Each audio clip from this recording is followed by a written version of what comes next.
Vous dites, je n'y peux rien, j'ai peur. Non, vous pouvez beaucoup. Vous pouvez faire en ayant peur.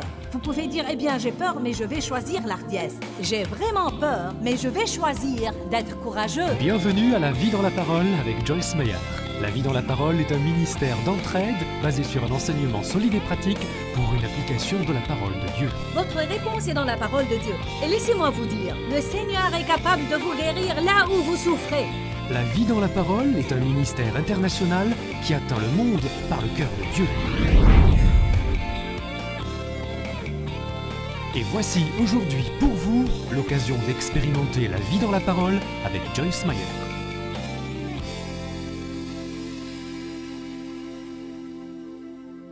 Choisir d'être hardi et courageux.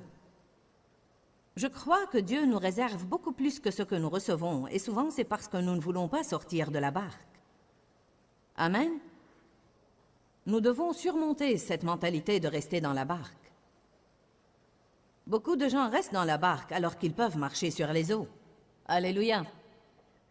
Même dans le domaine dont nous venons de parler, le domaine de donner pour le royaume de Dieu, beaucoup de gens restent toujours au même endroit, au même endroit, au même endroit. Et personne ne peut dire combien de temps Dieu doit traiter avec nous parfois pour nous élever à un nouveau niveau de donation afin de nous faire accéder à un nouveau niveau de réception. Pourquoi? Parce que nous avons peur.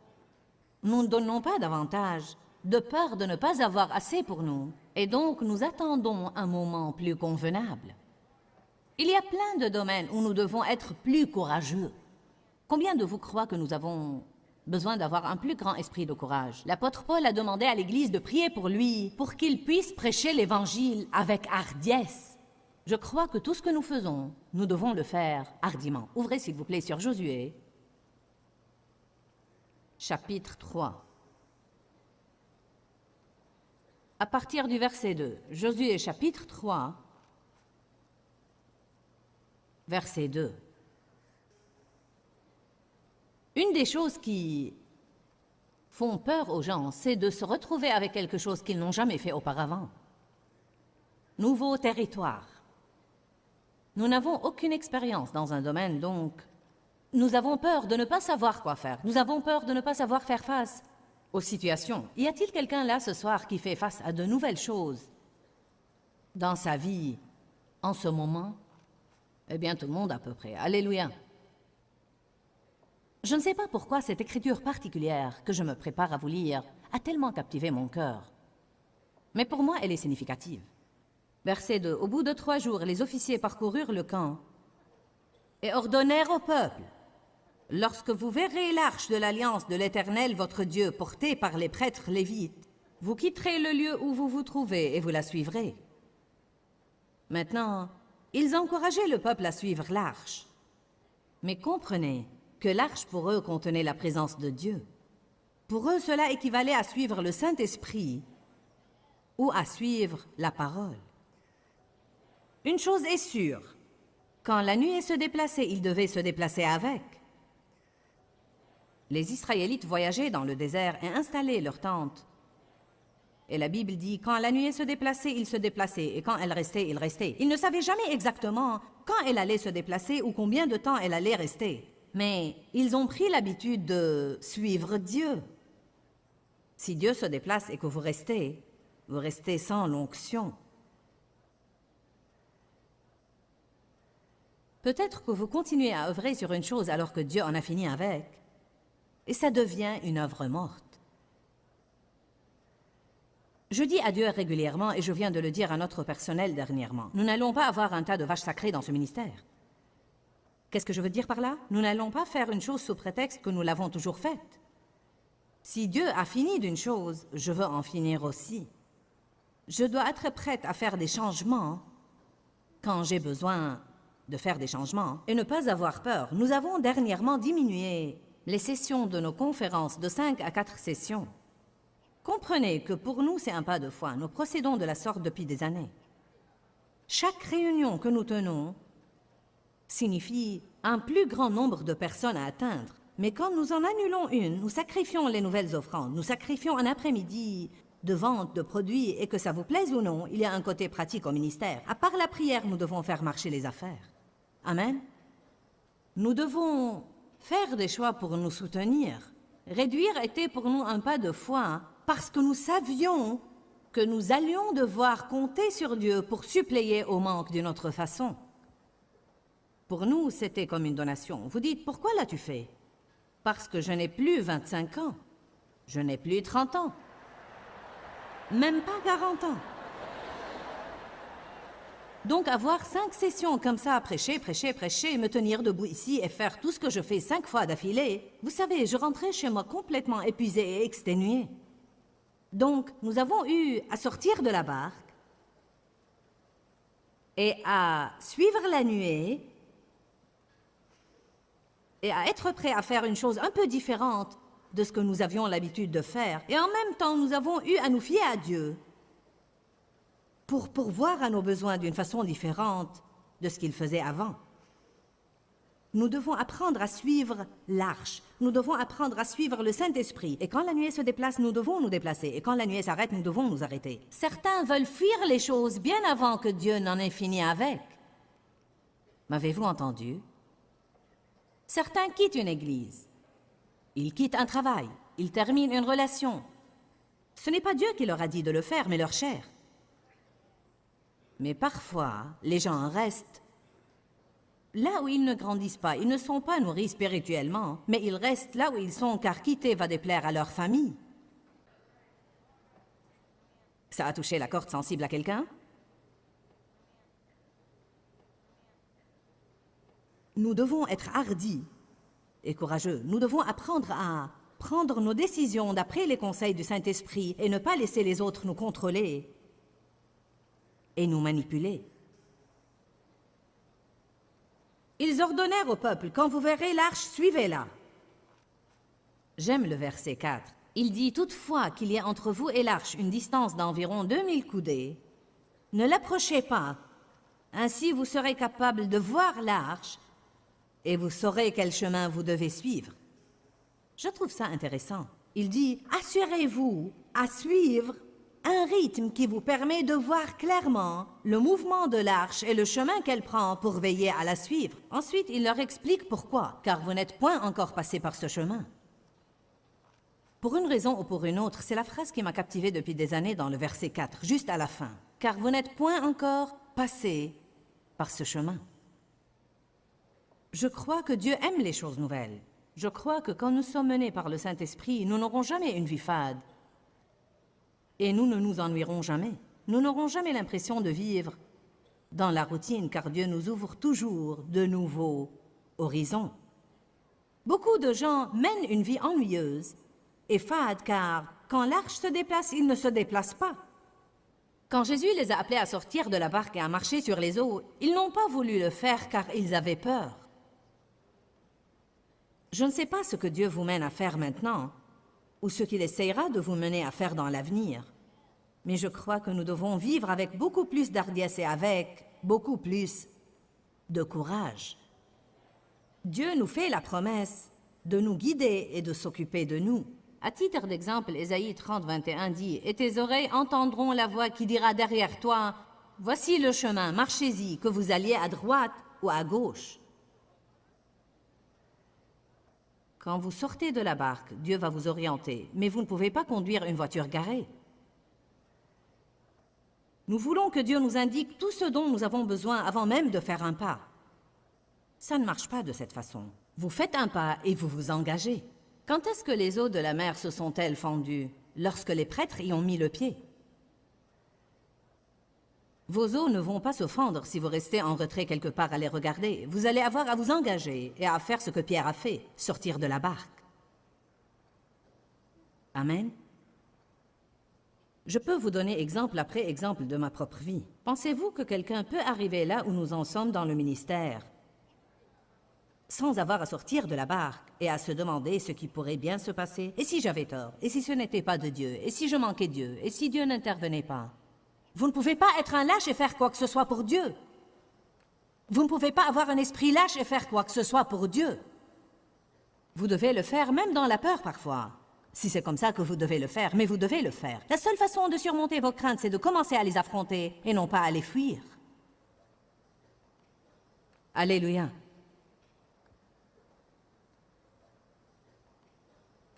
Ésaïe 45, 2 dit « Je marcherai devant toi et j'aplanirai les terrains bosselés. » Ouh! Allez, j'adresse une parole de Dieu à quelqu'un en ce moment. Dieu dit « Je marcherai devant toi et j'aplanirai les terrains bosselés. » Vous savez, Jésus s'est donné le titre de pionnier. Et cela veut dire que nous n'allons nulle part. Si c'est lui qui nous envoie, nous n'irons nulle part où il n'est pas allé avant pour nous ouvrir la voie. Amen. Tout ce que vous faites en ce moment est quelque chose que vous ne faisiez pas à un moment donné. Tout ce qui vous est facile à faire en ce moment vous était difficile à faire à un moment donné de votre vie. Amen. Charlie, as-tu jamais eu un moment où il t'était difficile de te tenir devant le public et de mener la louange? Amen. Viens ici, monte ici très vite et raconte-nous. Allez, très vite. Que quelqu'un lui passe un micro. Je crois qu'il sait où ils sont mieux que moi. Voilà. Raconte-leur pour qu'ils voient comment Dieu peut nous changer quand nous sortons de la barque. Dieu soit loué. Eh bien, c'est étonnant ce que Dieu fait dans notre vie. Quand j'ai d'abord commencé, je me rappelle que quand quelqu'un à l'église me demandait de chanter pour la première fois, ma femme peut en témoigner, je tremblais. Je perdais le souffle, pire que toi, Cindy. Si, je tremblais. et la peur de chanter devant le public était vraiment affreuse.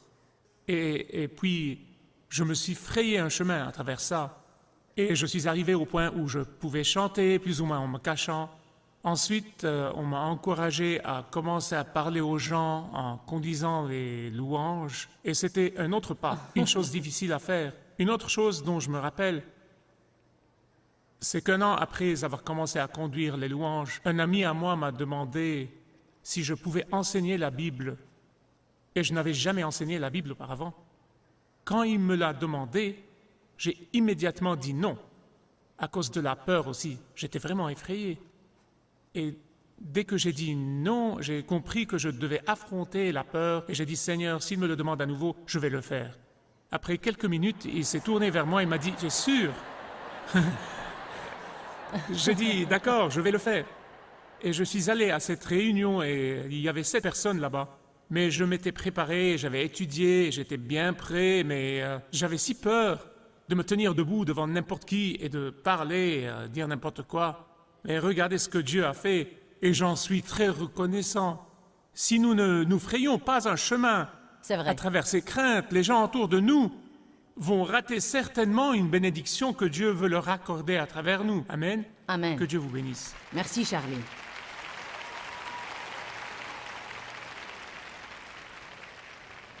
Bon, peut-être que vous pensez que les autres sont nés, vous savez, hardis et courageux. Je vous le dis, vous devez choisir l'ardiesse et le courage au lieu de la peur, car chaque fois que Dieu vous appelle à faire quelque chose de nouveau, une partie de vous va vouloir le faire et une autre partie va vouloir fuir cette nouveauté. Qu'est-ce qu'ils ont dit? Suivez l'arche et veillez à rester là où vous pouvez la voir, car vous n'êtes point encore passé par ce chemin. Je marcherai devant toi et j'aplanirai les terrains bosselés. Allez à Nombre 9.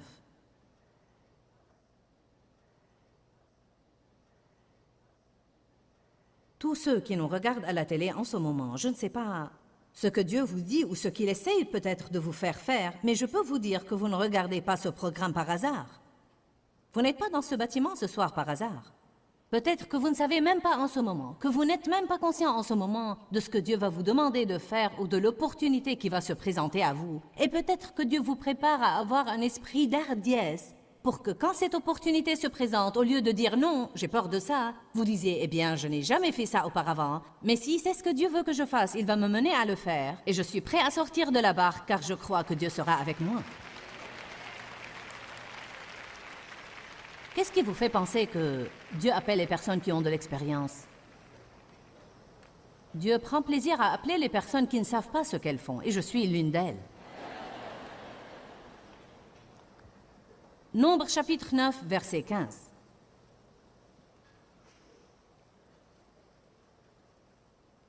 Et le jour où le tabernacle fut dressé, la nuée de la présence de Dieu couvrit le tabernacle, c'est-à-dire la tente du témoignage.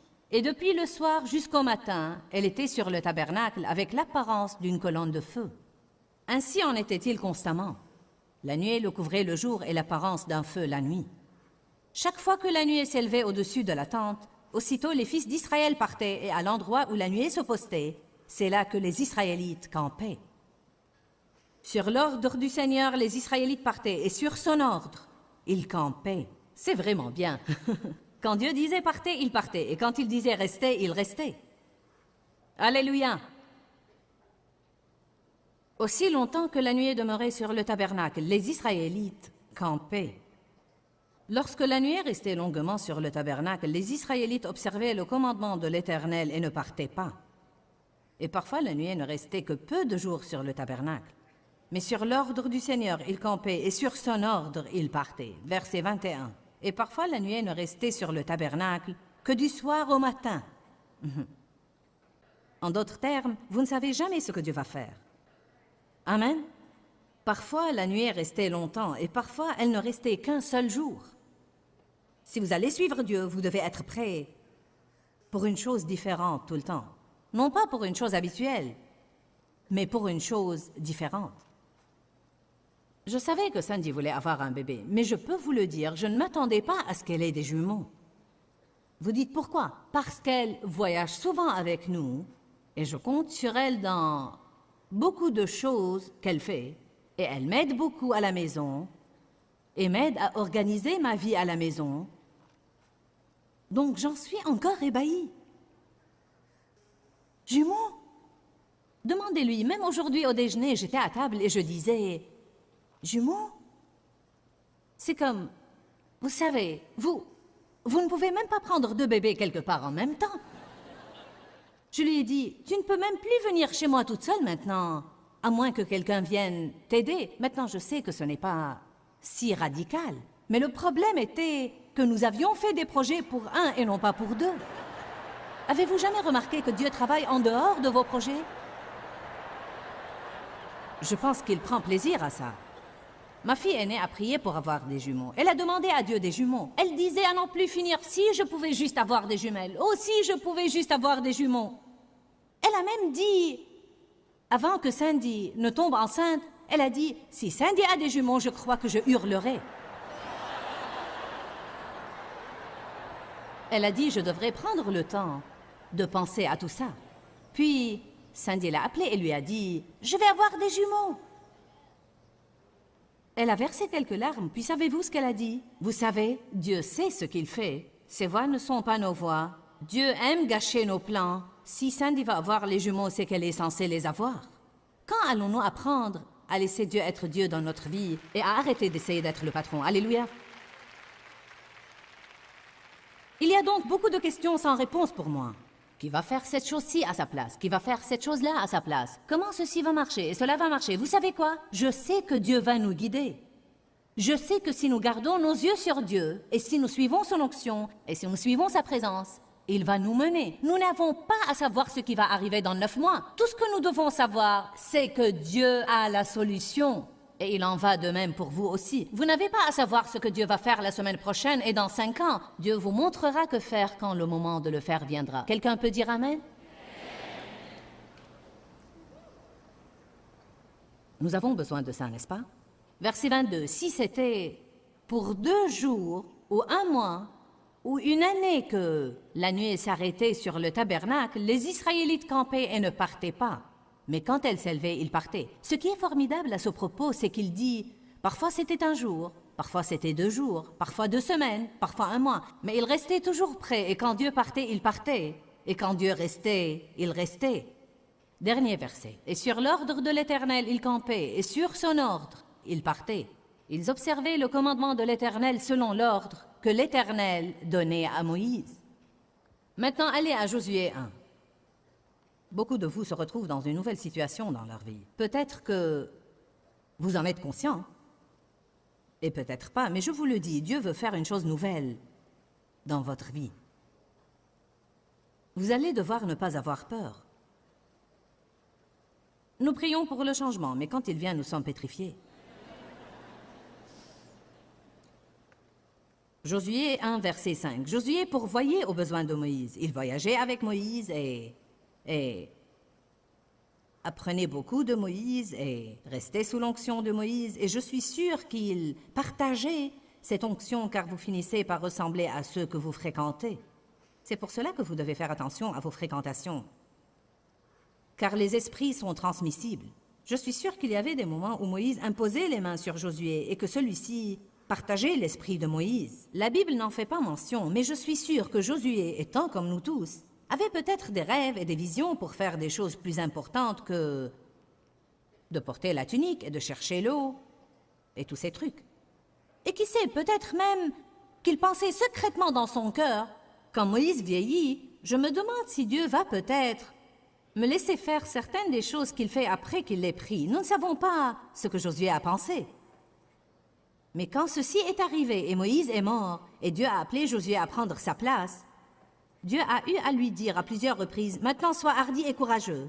Et la chose que je ne veux pas que tu fasses, c'est que je ne veux pas que tu aies peur. » Donc cela indique qu'il allait se heurter à la peur et qu'il devait choisir l'hardiesse et qu'il devait choisir d'être courageux. Parlons de la puissance des choix dans notre vie. Je me demande combien de choses puissantes les gens présents ici dans cette salle auraient pu faire et auraient dû faire, mais quand le choix était venu pour sortir hardiment de la barque, ils y sont restés.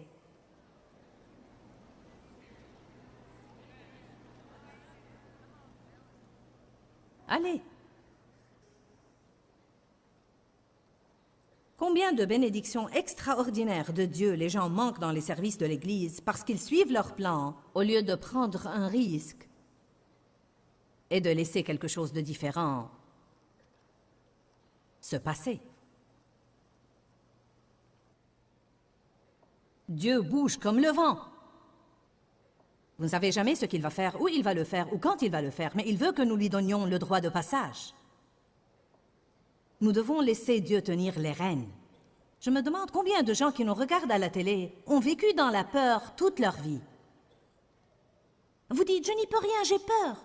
Non, vous pouvez beaucoup, vous pouvez faire en ayant peur. Vous pouvez dire, eh bien j'ai peur, mais je vais choisir l'hardiesse. J'ai vraiment peur, mais je vais choisir d'être courageux. Vous allez sortir de la barque, et quand vous sortez de la barque, Dieu sera là à vos côtés.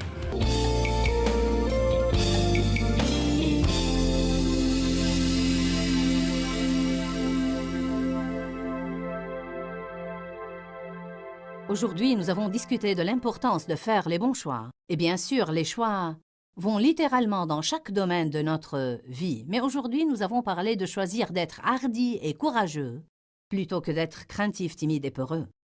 Dieu vous réserve des choses extraordinaires pour votre vie, mais vous allez avoir à prendre un pas de foi et sortir de la barque et les faire. Beaucoup de fois, ce que nous devons faire, c'est de sortir de la barque hardiment et Dieu fera le reste.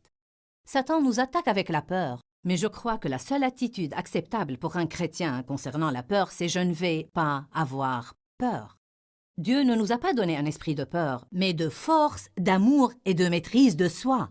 Donc je dis, sortez de la barque et découvrez. Vous ne devez pas avoir peur de faire une erreur. Même si vous faites une erreur, Dieu va la corriger et il va s'en servir dans votre vie d'une façon positive. Pourquoi, Seigneur, pourquoi? Dans ce livret, Joyce Meyer nous enseigne à travers la parole comment être délivré de la confusion. Pour obtenir ce livret gratuitement, écrivez-nous à Joyce Meyer, boîte postale 40095-6300 Larnaca, Chypre. Ou bien visitez notre site web www.joycemeyer.org/fr.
Azul